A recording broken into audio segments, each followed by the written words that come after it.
Tonight on Greater Boston, Congressman Jake Auchincloss joins me on Russia's war in Ukraine. Have we done enough? The threat of nuclear war and Biden's framing of it all as a battle for democracy itself. Plus, Attorney General Maura Healey on her bid to become Massachusetts' next governor.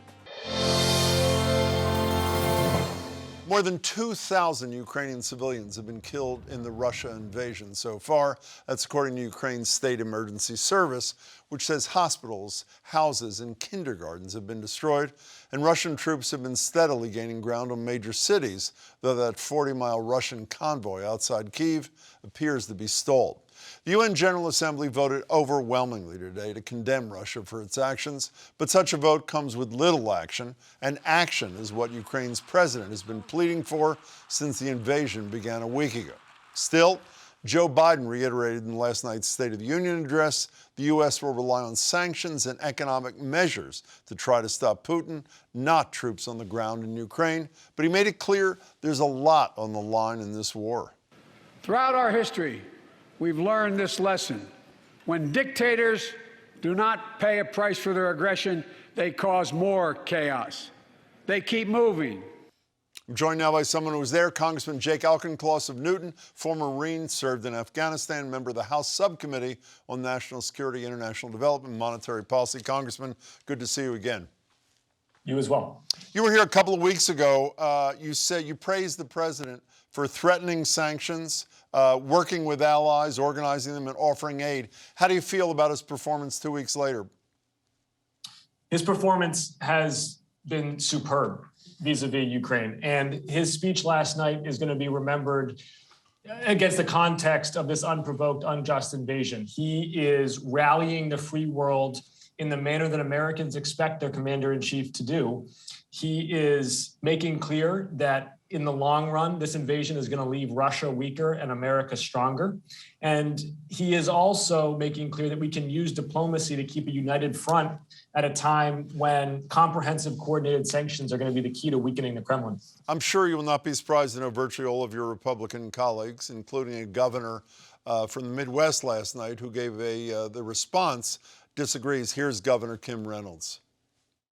We shouldn't ignore what happened in the run-up to Putin's invasion, waiving sanctions on Russian pipelines while eliminating oil production here at home, focusing on political correctness rather than military readiness, reacting to world events instead of driving them. Weakness on the world stage has a cost, and the president's approach to foreign policy has consistently been too little, too late. What's your response to the governor, Congressman? It's difficult to even know where to start when the party of Donald Trump is saying that President Biden is too weak against Vladimir Putin. I mean, the irony is almost suffocating. We're talking about a guy whose performance in Helsinki in 2018 was called a disgrace by John McCain. President Biden did not levy those sanctions before the invasion because we needed them as a source of deterrence. And now that Vladimir Putin has seen that what the United States says it's going to do, we are going to do, he knows that when we say we will defend every inch of NATO territory, we mean it. And that is going to deter any armed conflict in Poland, Lithuania, Romania, and other Article 5 states. Are the sanctions strong enough? I read this afternoon, as recently as the end of last year, we were still importing roughly 750,000 barrels of oil from Russia at the end of the year. I assume the number's roughly the same, and I assume the only reason we continue to do it is because politicians don't want to confront their constituents saying your sacrifice by paying more at the pump is nowhere near the sacrifice these men and women are making in Ukraine, so we've just got to deal with it. Am I wrong? No, and I agree with you, and I've been very clear on this front that while Putin has sustained body blows with financial and technical sanctions and with the lethal and humanitarian aid to Ukraine, he hasn't yet taken a roundhouse to the face, and that is the energy sanctions. We have got to immediately embargo coal exports from Russia, and working with our OPEC and European allies, we need to sanction oil and natural gas. It's one, going to turbocharge our own transition to a clean energy future, and two, it's going to demonstrate in the clearest possible terms that the free world is with Ukraine. So why isn't Biden doing it? Biden needs to work with and through our allies. To date, our strength has been our unity across the United States and Europe. And while the United States could withstand volatility in the energy markets, vis-a-vis Russian oil and natural gas, our European allies are tremendously dependent, especially on natural gas. And he is working thoughtfully and diplomatically to get us to a position where we could credibly threaten those sanctions. I understand what he's trying to do. I feel like we should be moving faster and stronger, but he's got to deal with the constraints of realpolitik. Congressman, you said a minute ago about what you thought the impact in the long run of these tough sanctions would be, things like that. What if there's not a long run? I mean, a term that I'm using but cannot stand is, and you know it from your prior life, military experts talk about possible decapitation of President Zelensky, I mean, a removal of the government and replacement by puppets. Others are talking about the possibility of some even limited nuclear action. Obviously, Putin threatened it. There could possibly be, if Zelensky was removed, continued assaults, killings of civilians. Do we continue to sit by our televisions and say how courageous the Ukrainians are and just keep doing sanctions, stay the course, and that's it? Well, first, I want to complicate your premise that somehow all America is doing is sitting by our televisions. We have levied the most comprehensive and coordinated repercussions for Vladimir Putin in the history of the modern era. We are going to cripple the Russian economy. The ruble has been destroyed. They are not going to be able to support their military-industrial complex, their maritime or avionics complexes. Russia is in severe trouble right now. So this has been a significant response. Those who are saying that we should do more, other than energy, my retort would be, well, what are you talking about really? Are you talking about military well, action? that's what I'm asking you, if I may. I'm asking you if the circumstances change, despite the crippling nature, to use your term, of the sanctions, let's assume despite those and the long-term impact on the economy and possibly the rule of Putin, that Zelensky is decapitated, that the people of Ukraine, as courageous as they are, continue to be assaulted and murdered by the Russians. What do we do then? I don't have an answer. I don't want to see troops on the ground either. I assume most Americans don't. But can you imagine turning on your television tonight and seeing a puppet in office and Ukrainians being bombed by the Russians and saying we're just going to stay the course on sanctions?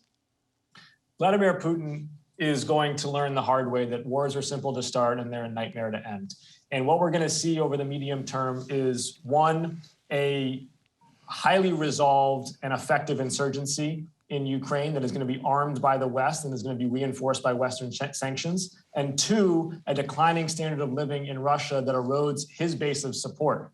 And the two of those things together are going to be a pincer movement on his credibility. I can't predict the future. Nobody can. But we are going to be able to create a morass for him in Ukraine that I think is going to be a significant deterrent to any further action. Sort of like what we faced in Iraq when we thought we would be greeted with the celebration, or at least our government thought would be greeted by celebration, I would assume.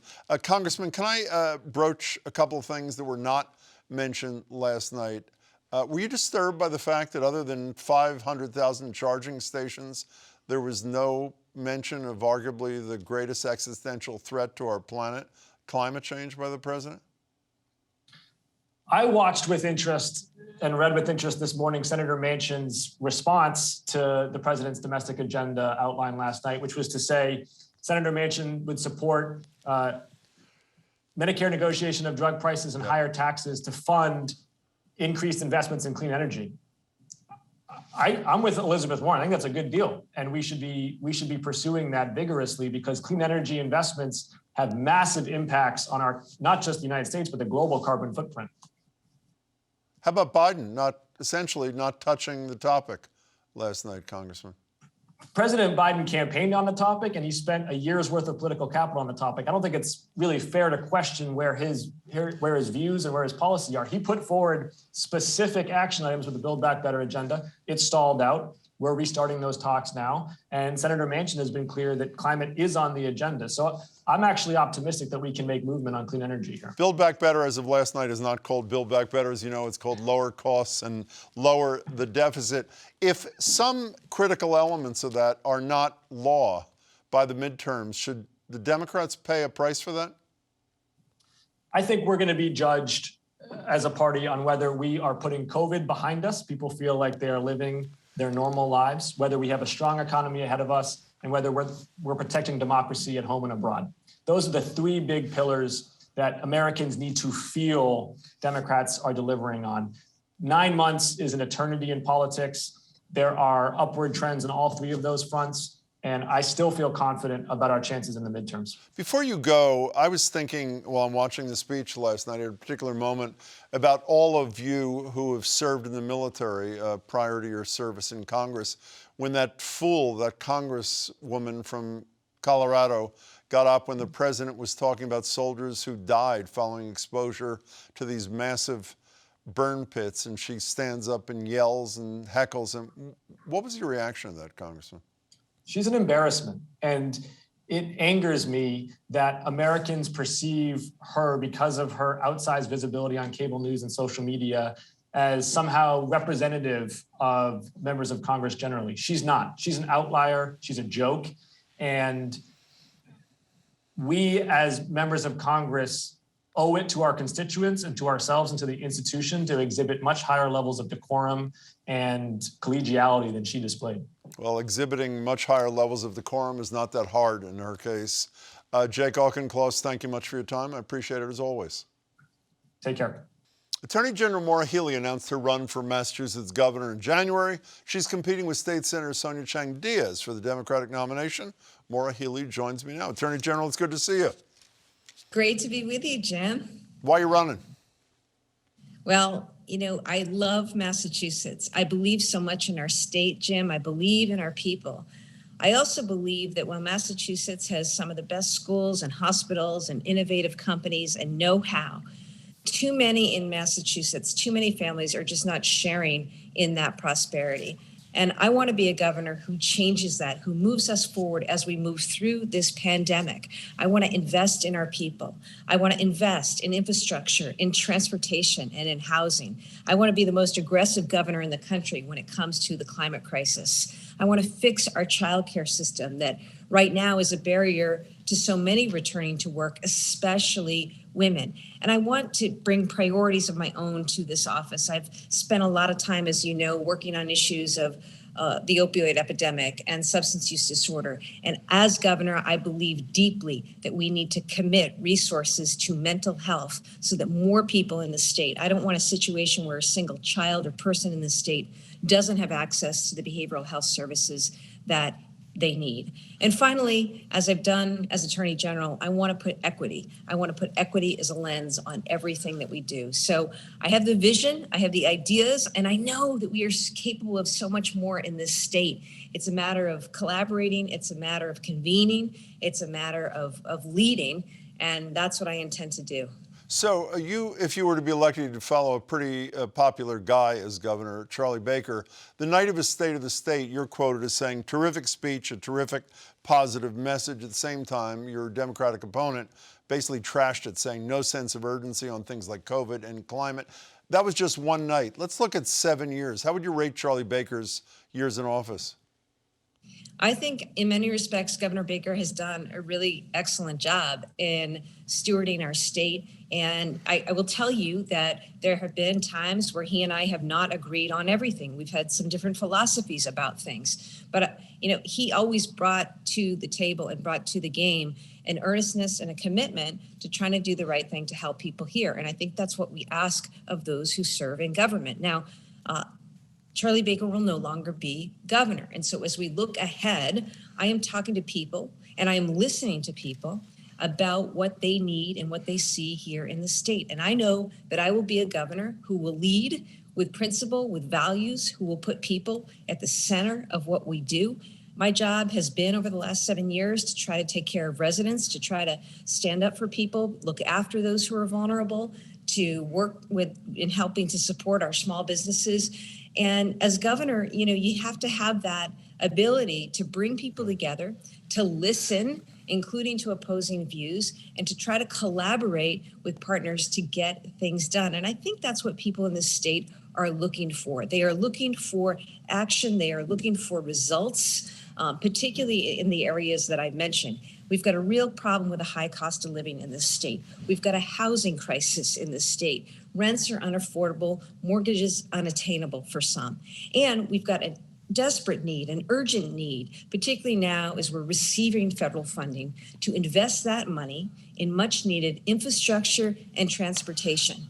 And when it comes to, I think, what is the most serious issue of our time right now that we're confronting, the climate crisis, Massachusetts has an opportunity with the next governor to move us forward, to move us from fossil fuels to renewables, to build a clean energy economy where everyone can thrive and prosper and share in. And it's going to require innovation. It's going to require know-how, and it's going to require somebody who's going to be out there listening and looking to collaborate. And I think that's what I bring to this. You said that Charlie Baker's done a, quote, really excellent job. Has he done a really excellent job on climate, the issue you just mentioned?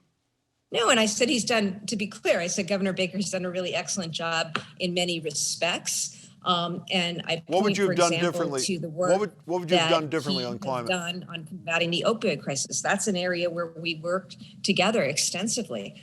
You know, I'm sure that, you know, if you go back and you look at the last 7 years, people can see there are times where we have disagreed and differed on things. But the point here, Jim, is this. We are moving forward, and we are moving forward out of a pandemic when we've got real serious issues we've got to confront here in the state.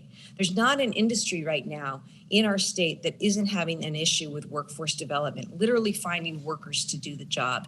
And so one thing the next governor needs to do, and I'm committed to this, is making sure that we have the job training programs and the like in place, working with our vocational schools, community colleges, high schools, and higher ed, so that we are training up people with the job skills that they need to align with the jobs that are available in the Commonwealth here today. And that's just an example of something that requires tremendous urgency. I'm giving a lot of thought to that right now. I'm talking to a lot of people about this problem as we move through COVID and confront the situation that we're in right now. And, you know, as I say, Massachusetts is, in my view, the greatest state in the country. But we have our challenges. And I believe that with those challenges, we have some real opportunities to do things going forward. With your permission, though, let me ask again, what would you have done differently on climate issues than Charlie Baker? I probably would have worked to push even more an effort into renewables, but I think the administration has really done a lot in that realm.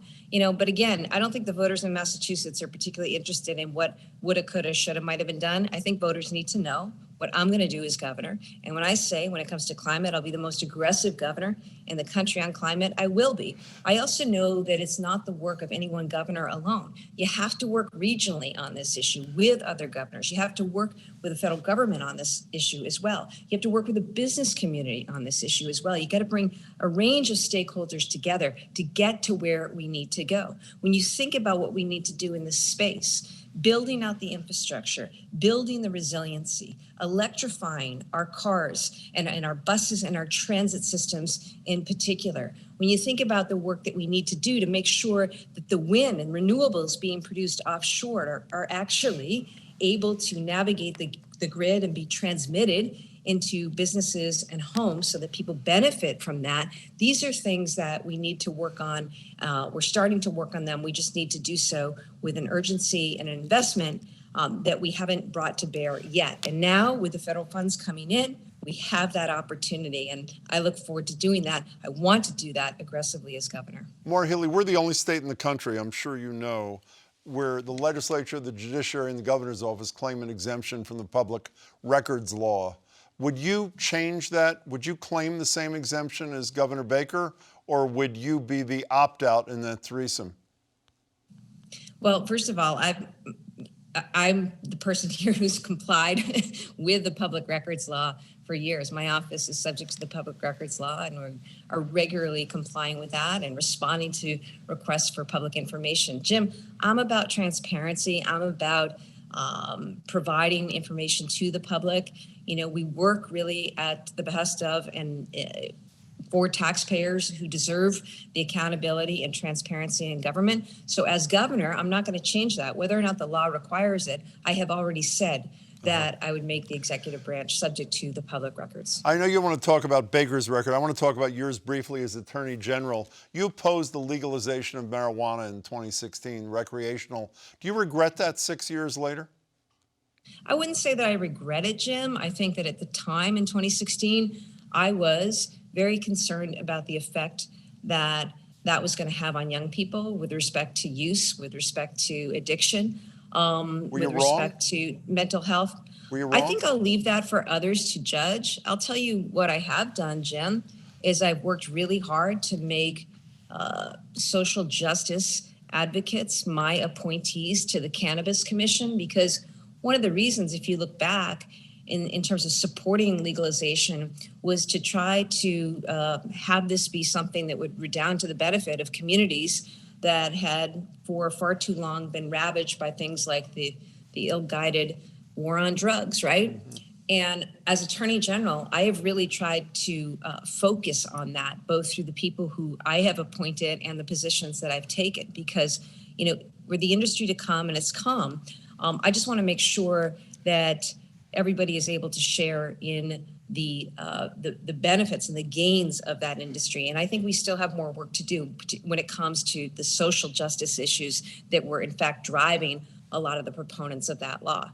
Maura Healey, I'm sorry. Okay, Maura Healey, you've talked about both tonight and since your announcement about looking at everything through an equity lens. Reparations, a reparations bill looks in good shape in the United States House of Representatives, not in the Senate. President supports a commission. The city of Boston is talking about it. Where would you take Massachusetts on the issue of reparations should you be governor? You know, reparations, Jim, is something I got to give more thought to be honest. I'm glad to see Congress taking it up. I'm glad to see them taking this on. I think what's important here, though, in Massachusetts is that we make sure that all of our policies, that all of our laws, that all of the actions taken out of any given particular state agency are done, as I have done as Attorney General, with a conscious, intentional knowledge and focus on whether those actions are going to make racial disparities worse or better. And that's what I mean about the equity lens that we need to apply across government, across all agencies, to make sure that we are being mindful of and taking stock of what has happened through structures and systems that for far too long have disadvantaged and disproportionately hurt people of color in this state. And I think that you have the opportunity through both budgeting decisions, as well as through rulemaking, policymaking, and the actions of state agencies to really have an imprint of equity across all of state government. Maura Healey, it's really good to see you. I hope to see you a ton in the months ahead. Thanks so much for your time. I look forward to it. Thanks, Jim. Great to be with you. You too. We'll continue our conversations with all the candidates for governor over the coming weeks leading up to the primary election on September 6th. That's it for tonight. Please come back tomorrow. Emmy Award-winning actor Kiefer Sutherland, known for his role as Jack Bauer on 24, among others, joins me on his other career as a countryish singer, now with a new album and an upcoming performance right here in Boston. That and more tomorrow at 7. Thank you for watching. Please stay safe.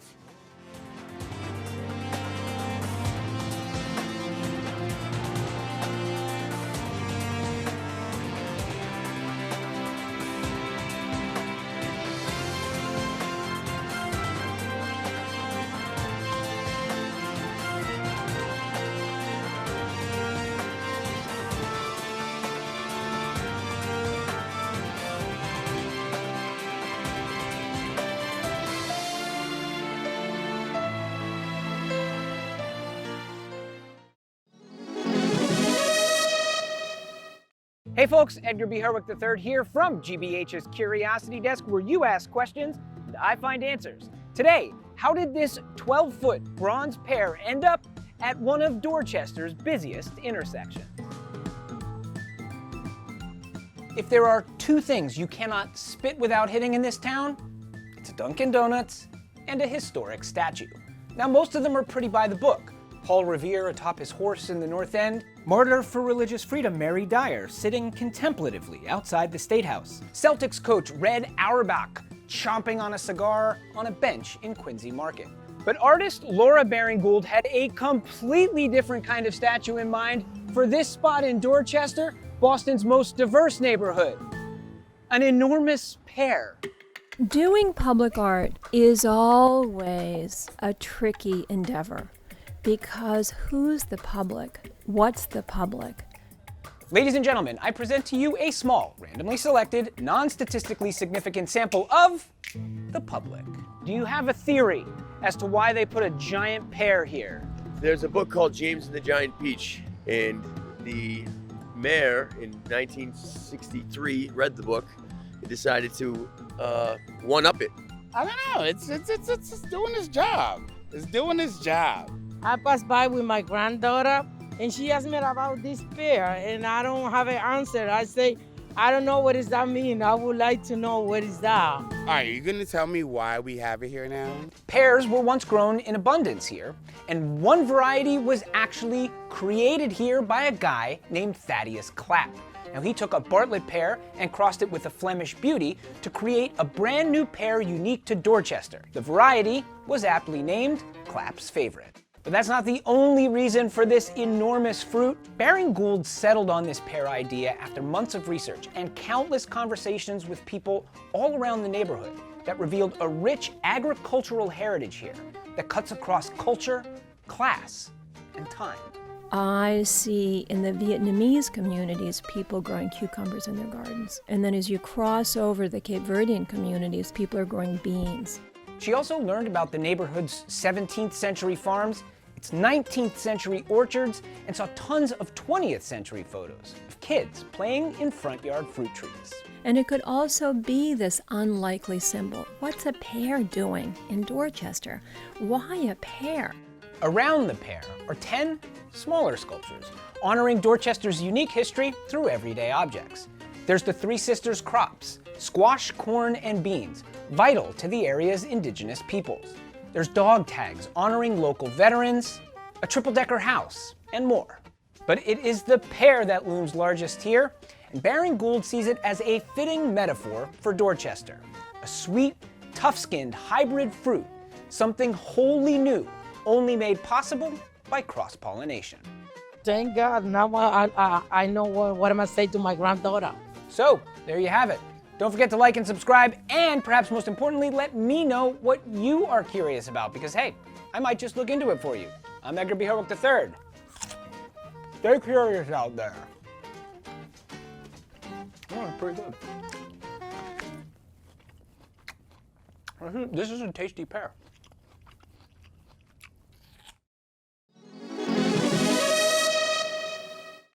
New dawn. New vibe. New duo. I'm looking forward to that, yeah. Join me, Paris Alston. And me, Jeremy Siegel. For GBH's Morning Edition, with the local news and fresh insights you need. To start your morning and inspire your day. You know, you gotta live life on the edge a little bit. We're here weekdays from 5 to 10 on 89.7 and gbhnews.org. All right, We got it. Let's go. It's a new dawn. See you in the morning.